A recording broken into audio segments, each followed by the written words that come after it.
Ok, ottimo. Questa volta, ciao a tutti, questa volta, questo giro ho occasione di provare tre moto in moto alla AT Pavia Sanremo, quindi un proving ground molto significativo. Le tre moto che abbiamo in prova questa volta sono la Triumph Tiger 900 Rally Pro,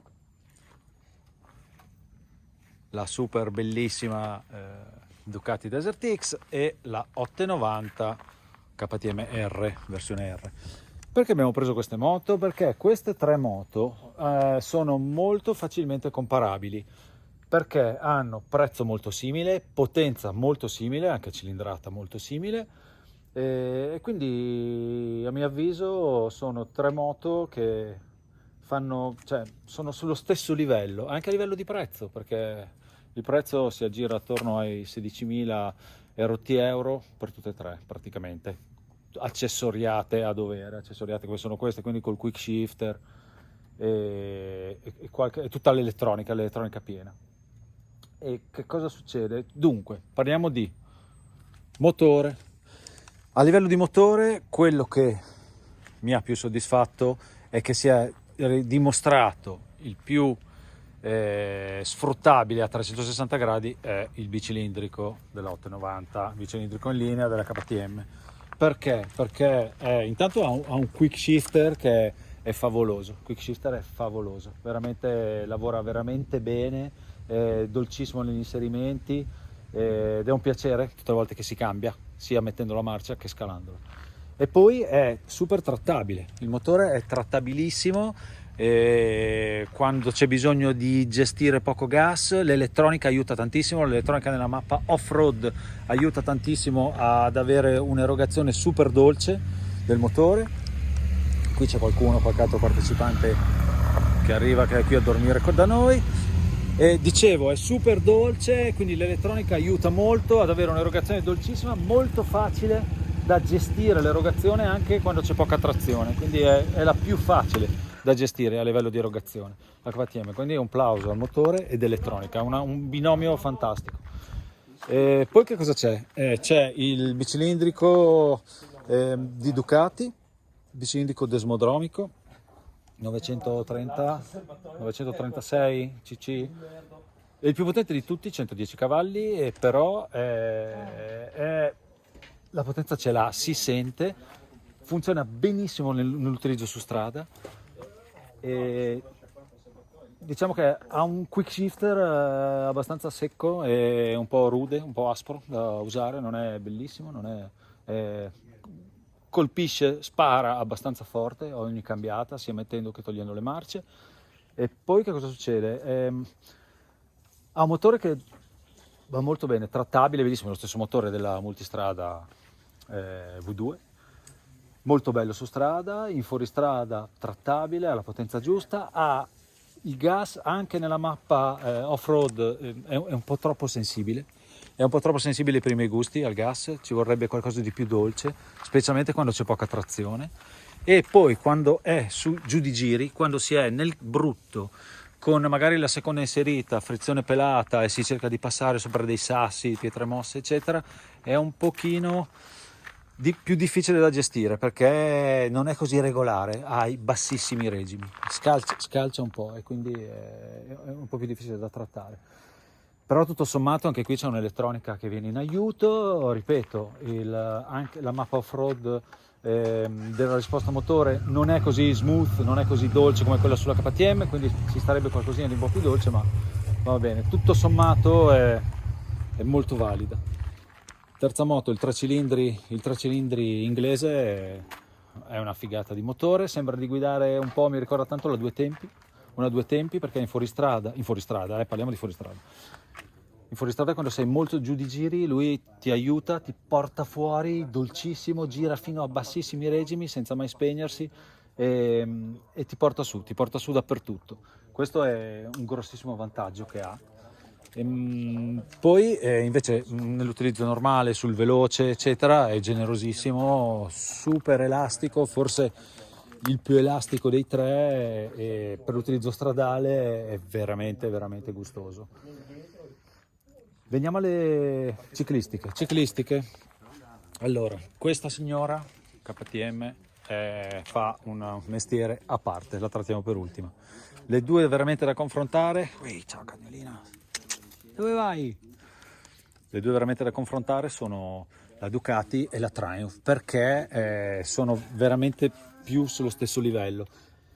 Dunque, sono tutte e due con una forcella che lavora veramente bene, Showa da 46 per la Triumph e una Kayaba invece per la Ducati, ultra regolabili, quindi si possono fare regolazioni, anche altrettanto sul mono. Il reparto sospensioni è molto curato su entrambe e soprattutto il bilanciamento delle sospensioni della ciclistica è molto ben riuscito su tutte e due. Forse la Triumph fa qualcosina di più su strada, è un pochino più stradale, cioè diciamo che forse ha un pochino più di peso sull'anteriore, almeno questa è la sensazione. Invece la Ducati ha un pochino meno di peso sull'anteriore, quindi su strada perde qualcosina di precisione rispetto alla Triumph, però poi in fuoristrada la riguadagna tutta. E un plauso per le sospensioni di queste due moto, perché funzionano già così di serie, funzionano veramente bene su entrambe. KTM, ho detto, un discorso a parte, perché KTM è la moto fatta, se parliamo di ciclistica, fatta per chi ama guidare dandoci dentro, perché non rende fin tanto che non la si guida con cattiveria. Quando la si guida con cattiveria, la VP anteriore e il mono, anche qui ultra regolabili, lavorano veramente bene. E questa è quella che più ricorda una moto da enduro, veramente una moto da enduro, quindi è una cosa a parte, quindi può piacere molto a chi guida in enduro, guida seriamente in enduro. Non piace assolutamente a chi ha una guida più dolce, un po' più da adventuring, diciamo, perché è troppo rigida, andando sotto certi ritmi ha una reazione troppo rigida delle sospensioni. Postura e protezione di guida. Al numero 1, allora, dipende di cosa parliamo. Per un utilizzo a 360 gradi, se calcoliamo tutto, la migliore è la Ducati, perché è una via di mezzo fra la comodissima Triumph e la, non voglio dire scomodissima, però la molto più scomoda e molto più estrema KTM. La Ducati ha una bella posizione, una buona protezione aerodinamica, è abbastanza bassa la sella dal suolo, protegge bene, confortevole. Ecco, venendo da Bologna, facendoci Bologna-Pavia con quasi 39-40 gradi di temperatura, si sentiva tanto il calore del motore. Il motore, specialmente da questo lato, dove c'è lo scarico che passa, poi qui sotto c'è il padellone del catalizzatore, da qui arriva su tantissimo caldo anche mentre si sta guidando. Poi da fermi si sente veramente molto. Questo forse è, diciamo, un lato negativo della Desert X. Invece la Triumph, sella comodissima, molto larga, un po' troppo morbida per la guida sportiva, diciamo, ma tutto sommato molto confortevole per fare i viaggi. Parabrezza, oltretutto facilmente regolabile in altezza, che protegge benissimo anche col casco e col visierino, si possono tenere delle medie molto alte, molto stabile rispetto alla Desert X. Chiaramente stiamo parlando di moto che montano i Karoo 4 in questo caso, nel caso della Desert X, i 3 nel caso della Triumph, perché non sono ancora arrivati i Karoo 4 con il 17 posteriore, quindi abbiamo dovuto montare i 3. Però su entrambe è molto più stabile la Triumph in velocità rispetto alla Ducati. KTM scomodità assoluta, poca protezione aerodinamica, sella tanto alta, mentre in quelle due moto sei seduto dentro la moto, cioè mentre in Triumph e Ducati sei seduto dentro la moto, qui sei seduto sopra la moto, sei molto più alto, hai poco parabrezza, sei molto esposto all'aria, in velocità in autostrada sicuramente è la più scomoda delle tre, soprattutto per la protezione aerodinamica, la sella molto dura, comodissima per la guida sportiva, ma alla lunga non è molto confortevole come le altre due. Sui lunghi, cioè dopo una giornata di moto magari preferisci le altre due. Questa però per la guida sportiva è rigida, è veramente bella e reattiva. Quindi dunque abbiamo fatto un po', abbiamo parlato tutti noi che le abbiamo guidate e alla fine il responso è stato questo, cioè se vuoi guidare fuori strada guidare fuori strada cattivo, KTM tutta la vita, non c'è verso. KTM esce già così, è una moto che è super performante. Per un utilizzo a 360 gradi, cioè facendo fuori strada, gite del sabato e la domenica, e poi anche per il suo aspetto che è veramente eccezionale, la Desert X, la Ducati è fantastica e per noi è la vincitrice della nostra prova, della cooperativa che abbiamo fatto. Invece in ottica più di viaggi su strada e magari anche utilizzo in due, la Triumph è la più comoda, la più confortevole, è quella che insomma rende meglio, anche se è la più pesante. Ha tanto peso la Triumph, cioè pesa, si sente, ha tante inerzie.